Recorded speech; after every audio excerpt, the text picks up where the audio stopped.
इदानीं वेद स्वाध्यायो भविष्यति। अद्य यजुर्वेदस्य षष्ठोऽध्यायस्य द्वितीयमन्त्रस्य स्वाध्यायो भविष्यति। स्वाध्यायमान मन्त्रस्य अग्रेणीरसि स्वावेश इत्येतानि प्रथमानि पदानि सन्ति। अब वेद स्वाध्याय होगा। आज यजुर्वेद के छठे अध्याय के दूसरे मंत्र का स्वाध्याय किया जाएगा। स्वाध्याय किए जाने वाले मंत्र के अग्रेणी रसी स्वावेश ये प्रारंभिक पद हैं। इस मंत्र के ऋषि हैं अग्रेणी ऋत्यस्य शाकल्य ऋषि, सविता देवता, निचित गायत्री छंदः, षड्ज स्वरः।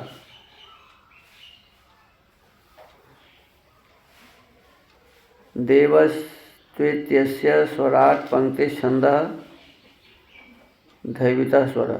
पुनः सोभिषिक्तः सभाध्यक्षः कथं प्रवर्ते तेत्युपदिश्यते। फिर वह तिलक किया हुआ सभाध्यक्ष कैसे बढ़तें, इस विषय का उपदेश अगले मंत्र में किया है। ओम अग्रेणीरसि स्वावेश उन्नेत्रीणावेतस्य वित्तादधि त्वा स्थास्यति देवस्त्वा सविता मध्वानक्तु सुपिप्पलाभ्यस्त्वौषधीभ्यः द्यामग्रेणास्पृक्ष आन्तरिक्षं मध्ये नाप्राह पृथिवी मुपरेणादृंहि।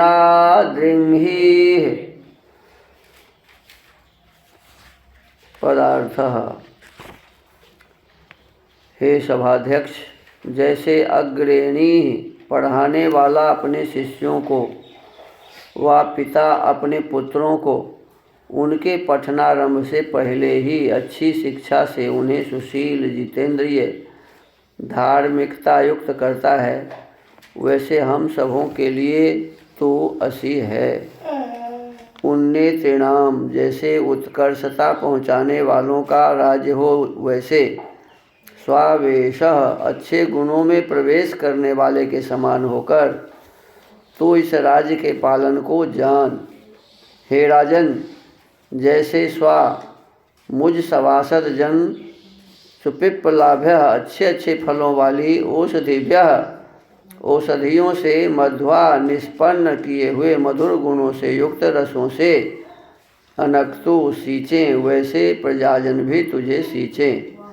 तो इस राज्य में अपने अग्रेण प्रथम यश से द्याम विद्या और राजनीति के प्रकाश को अस्पृक्ष स्पर्श कर, मध्य में न मध्य अर्थात तदंतर बढ़ाए हुए यश से, अंतरिक्षम धर्म के विचार करने के मार्ग को आप्राह पूरा कर, और ऊपरेण अपने राज्य के नियम से पृथ्वी इस भूमि के राज्य को प्राप्त होकर अदृंहि दृढ़ कर बढ़ता न जा, और देव समस्त राजाओं का राजा, सविता सब जगत को अंतर्यामीपन से प्रेरणा देने वाला जगदीश्वर त्वा तुझको राजा करके तेरे पर स्थास्यति अधिष्ठाता होकर रहेगा। भावार्थ। प्रजा पुरुषों के स्वीकार किए बिना राजा राज्य करने को योग्य नहीं होता। माने जो मान लो जिस राज्य का राजा है, उस राज्य के प्रजा यदि राजा को स्वीकार न करे तो राज चलेगा? नहीं चलेगा। वही कहते हैं कि जब प्रजा पुरुष राजा को स्वीकार नहीं करता है तो राजा राज्य करने के योग्य नहीं होता है। तथा राजा आदि सभा जिसको आदर से न चाहे, माने न प्रजा राजा को चाहे और न राजा प्रजा को चाहे, कहते हैं राजा आदि सभा जिसको आदर से न चाहे वह मंत्री होने को व कोई पुरुष अपनी कीर्ति की उत्तरोत्तर दृढ़ता के बिना सेना का ईश्वर यथायुक्त न्याय से दंड करने अर्थात न्यायाधीश होने और राज्य के मंडल की ईश्वरता से योग्य नहीं हो सकता। माने राज्य में जो कोई भी मंत्री आदि है तो उसमें जो राजा है, वो जो सभा है, सभा के लोग चाहेंगे, राजा जब चाहेंगे तभी तक वो मंत्री रह सकेगा, और यदि नहीं चाहे तो फिर वो नहीं रहेगा। और बिना इसके न्याय व्यवस्था चलेगा नहीं। प्रजा भी नहीं चाहे तो प्रजा न्याय व्यवस्था नहीं चलेगा, राजा भी नहीं चाहे तो न्याय व्यवस्था नहीं चलेगा। तो एक दूसरे का सहयोगी होना पड़ता है। प्रजा भी राजा को चाहे, राजा भी प्रजा को चाहे। और कब होगा? तो प्रजा भी अच्छे हों और राजा भी अच्छे हों, तभी एक दूसरे को चाहेंगे, नहीं तो फिर एक दूसरे का विरोध ही करते रहेंगे।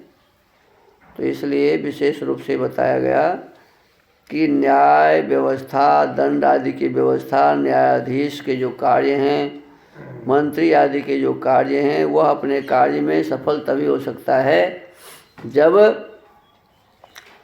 राज्यसभा जो है और उसके जो मुख्य हैं, जैसे प्रधानमंत्री आदि होते हैं, राष्ट्रपति होते हैं, तो ये लोग जब चाहेंगे कि भाई व्यवस्था सही ढंग से हो तो सही लोगों को नियुक्त करेंगे, और मान लिया अपने विरोधी को नियुक्त कर दे तो राज्य चलने ही नहीं देगा। तो इसीलिए एक दूसरों के सहयोग से राज्य व्यवस्था चलाया जा सकता है, अन्यथा राज्य की व्यवस्था नहीं चलेगी। तो आज यही विशेष रूप से स्वाध्याय के क्रम में हमने स्वाध्याय किया है, तो आज के स्वाध्याय के क्रम को ही विराम लेते हैं। ओम।